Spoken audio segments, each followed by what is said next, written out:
Welcome students. In this session we will discuss about the ampere सर्क्यूटल law. Students सबसे पहले तो आपको मालूम होना चाहिए कि क्लास ये फर्स्ट चैप्टर में आप सभी पढ़े थे वो Coulomb's law.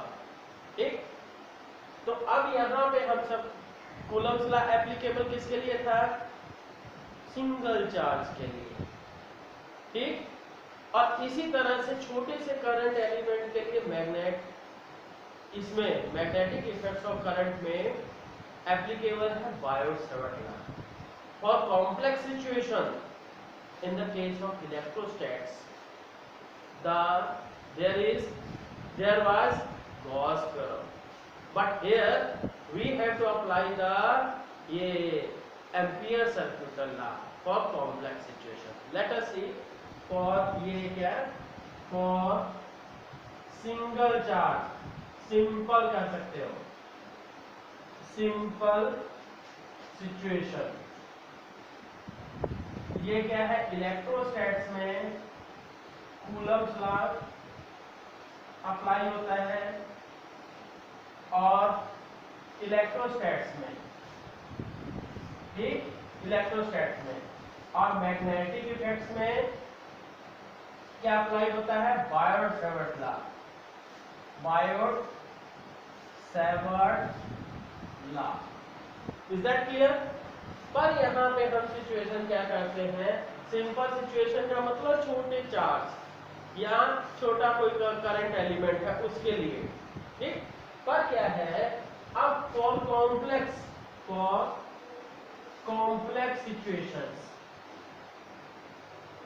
Situations complex situations के लिए क्या हो जाएगा जी?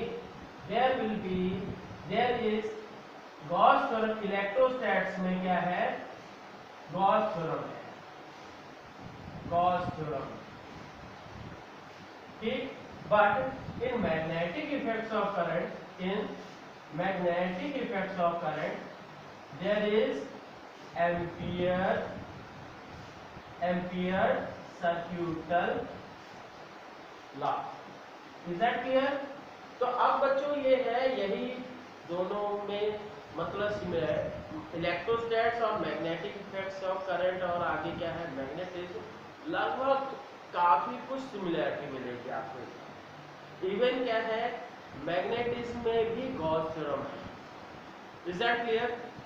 तो अब ये है, हम बात करते हैं एम्पियर सर्क्यूटल लॉ की. What is the ampere सर्क्यूटल law? Ampere सर्क्यूटल law क्या चीज है जी? तो इसके अनुसार क्या है? By this for any close, ये मान लेते कोई करंट एलिमेंट है. This is the current carrying conductor. The close line integral of magnetic field. ये देखिए this is the close line integral. ये लाइन है, ठीक है, कोई क्लोज लाइन है. Now you can say close line integral आप लगाएंगे इसमें. ये कोई मतलब करंट कैरिंग वायर के सराउंडिंग क्या है, कोई करंट लूप मान लिया गया. और उस लूप के लिए हम बात करते हैं क्या कि ये कोई एलिमेंट डीएल कर दिया गया. और आपको मालूम होना चाहिए मैग्नेटिक फील्ड भी क्या होता है.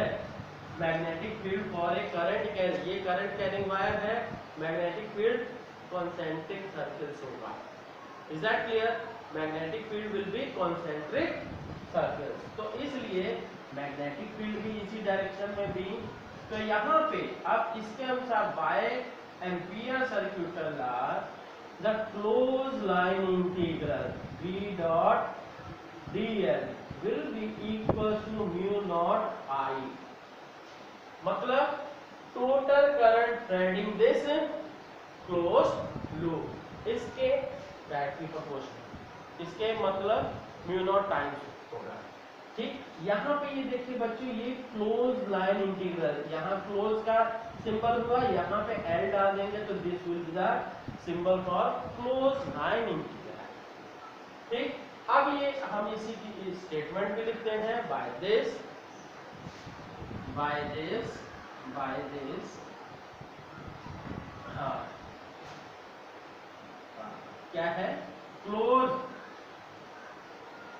by this closed line integral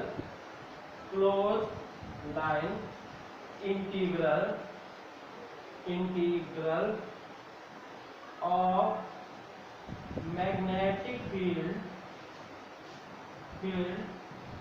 about a current carrying conductor, a current carrying wire कह दीजिए, wire will be about a current carrying wire will be directly will be mu naught times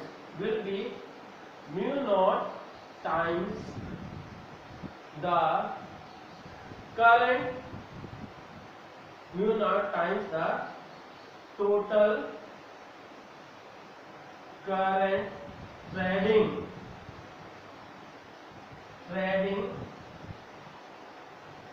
this closed loop.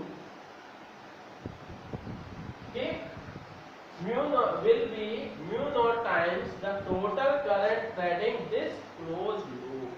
ठीक, अब ये है this. अगर मान लीजिए situation हम कर दे रहे हैं, अगर मान लीजिए एक वायर जैसे सिंपल आपके घर के सर्किट रहते होते हैं कि एक का ये मान लीजिए कि तार यहाँ पे बल्ब लगा हुआ, ये इधर की और बैटरी लगे, then what will be the total what will be the ampere सर्क्यूटल law for this situation. ठीक, क्योंकि किसी भी सर्किट में एक तार किसी भी ऑपरेटर्स के लिए एक तार जाती है और एक तार वापस आती है. तो अब उन दोनों तारों के अबाउट अगर क्लोज लाइन इंटीग्रल निकालोगे, देन इससे करंट गया और इससे करंट आया, देन यू कैन से ये क्लोज लूप हो गया, close loop, then B dot dl for this situation will be equal to mu naught I, इधर गया a, दूसरा I, एक अब गया प्लस मान लिया तो दूसरा माइनस हो गया, so that will be equal to 0. तो अब ये है, इसीलिए आप सभी देखिएगा किसी भी जहां पे दो तारें हैं लगी हुई, एक जा रही है ऑपरेटर्स में, दूसरी आ रही है, उसके सराउंडिंग आप मैग्नेटिक फील्ड चेक करिएगा कंपास नीडल की हेल्प से. मैं बच्चों डीसी के बारे में बोल रहा हूँ, एसी नहीं, ठीक है, डायरेक्ट करंट जहाँ बैटरी लगी हो. एसी में तो आपको मालूम होना चाहिए, एसी में क्या होता है, इलेक्ट्रोमैग्नेटिक वेव्स होती हैं. तो अब ये है, अगर डीसी में कोई दो तारों के, एक तार जा रही है एक तार आ रही है, दोनों का बंच है, तो उसके सराउंडिंग अगर आप कंपास नीडल से की हेल्प से मैग्नेटिक फील्ड चेक करोगे तो आपको नल डिफ्लेक्शन, कोई डिफ्लेक्शन नहीं मिलेगा. ठीक है, या आप थोड़ा सा गैपिंग बढ़ा दोगे तो निश्चित बात है डिफ्लेक्शन मिलेगा, पर क्या है आप खुद ऑब्जर्व करिए. ठीक है, तो अब ये हम बात कर रहे हैं ये सिचुएशन. ठीक है, now the next is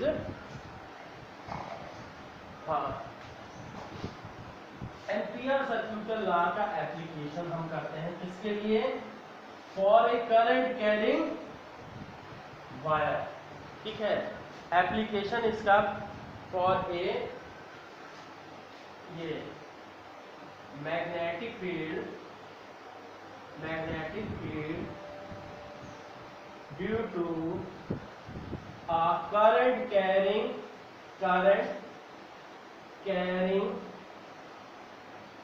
wire. बच्चों ये आपको मालूम होगा कि इस सिचुएशन के लिए हमने क्या है बहुत बड़ा डेरिवेशन किया था इसकी हेल्प से, बायो-सावर्ट लॉ की हेल्प से सेकंड डेरिवेशन यही था. पर क्या है इसकी अब एम्पियर सर्क्यूटल लॉ की हेल्प से देखिएगा कि you will be able to solve within 2 और 3 स्टेप्स. ठीक है, तो अब ये देखिए, तो आप और एग्जाम में अगर आपको स्पेसिफिकली बोलता है कि अगर आप straight line straight current carrying wire के लिए बायट-सावर्ट लॉ की हेल्प से डिराइव कीजिए मैग्नेटिक फील्ड इंटेंसिटी, तब आपको वही मेथड यूज करना है। अगर कुछ नहीं करता है तो आप स्ट्रेट फॉरवर्ड क्या है एम्पियर सर्क्यूटल लॉ अप्लाई करके दो स्टेप्स में आप आंसर निकाल देते हो, then you will be able to get full marks. ठीक है, पर एग्जामिनर इतनी बेवकूफ़ी करता नहीं है। अगर ऐसा देगा तो 2 नंबर में देगा, और अगर बायट-सावर्ट लॉ लिख के देगा 3 या 5 नंबर का देगा। ठीक है, थोड़ा सा ये ध्यान रखिएगा, और ऐसा नहीं करिएगा कि हाँ 2 नंबर 2 मार्क्स अलॉटेड हैं और आप बैठ गए पूरा बायट-सावर्ट लॉ का डेरिवेशन करने के लिए, निश्चित बात है आपका मार्क्स डाउन होगा। ठीक, तो अब हम बात कर रहे हैं क्या कि इसके लिए ये कोई करंट कैरिंग वायर है। ठीक, this is a current carrying wire and let us see there is an amperial loop। ठीक, ये कर देते हैं this is an amperial loop। वहां पे इलेक्ट्रोस्टैट्स में आपको याद होगा कि गॉसियन सरफेस हमने कहा था, close surface, that is Gaussian surface, पर यहाँ पे क्या है एम्पीरियल लूप की बात कर रहे हैं। This is Amperian loop. ठीक, अब इसके लिए हम बात कर रहे हैं क्या चीज, इसकी डिस्टेंस कोई भी हो, मान लीजिए कर देते हैं this is the R distance, और ये now this element is dl and again magnetic field will be in this direction. तब हम क्या करेंगे कि नाउ यूजिंग क्या, using ampere सर्क्यूटल law, ampere सर्क्यूटल law, ampere सर्क्यूटल law की हेल्प आपने ले ली। तो क्या है, सबसे पहले एम्पियर सर्क्यूटल लॉ की B dot D L equal to mu naught into total I. बच्चों यहाँ मैं आई नहीं लिख रहा हूँ, स्मॉल आई नहीं रहता, यहाँ ये आई क्या है टोटल करंट की। ठीक, अब ये है यहाँ पे LHS ले लिया पहले, LHS इक्वल टू ये B डॉट DL, तो क्या हो जाएगा B dot DL will be equal to, B तो कांस्टेंट होगा for complete close loop, the B will be constant, B dot DL सबसे पहले करिएगा B DL cos 0। ठीक है, दोनों सेम डायरेक्शन में होंगे, cos 0। अब फिर इसके बाद b आपने कॉमन कर दिया, सॉरी dl।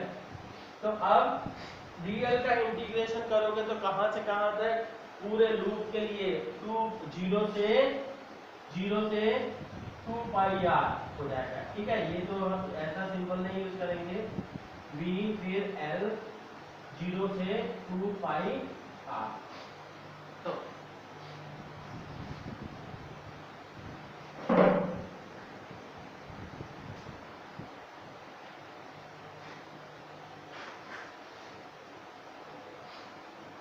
हाँ, अब ये देखिए बच्चों, ये क्या है b इंटू एल, ये हो गया, तो इसलिए आप LHS इक्वल टू कर सकते हो, LHS equal to b into 2 pi r। ठीक, this is equation number 1, this is equation number 2, you can say। अब सेकंड ऑप्शन ले लेते हैं mu naught I, here RHS equals to क्या हो जाएगा म्यू नॉट आई, here तो I is equal to total current क्या है I स्मॉल आई भी कर रहे हो, so RHS will be equal to mu naught I. This is third equation. So from using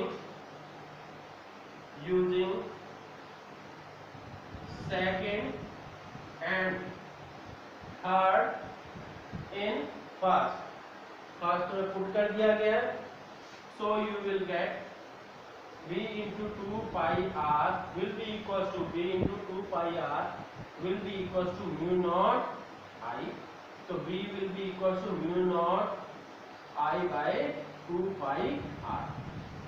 Is that clear? बच्चों ध्यान कीजिए, यही फॉर्मूला आता है इनफाइनाइट वायर के लिए। ठीक है, तो अब ये देखिए, हाँ बच्चों ये देखिएगा कि ध्यान रखिएगा कि ये फॉर्मूला केवल इनफाइनाइट वायर के लिए यूज होता है, किसी वायर सेगमेंट के लिए आपको बायोट सावर्ट लॉ ही अप्लाई करना होगा। ठीक है, इस सेशन में इतना ही, और फिर थैंक यू।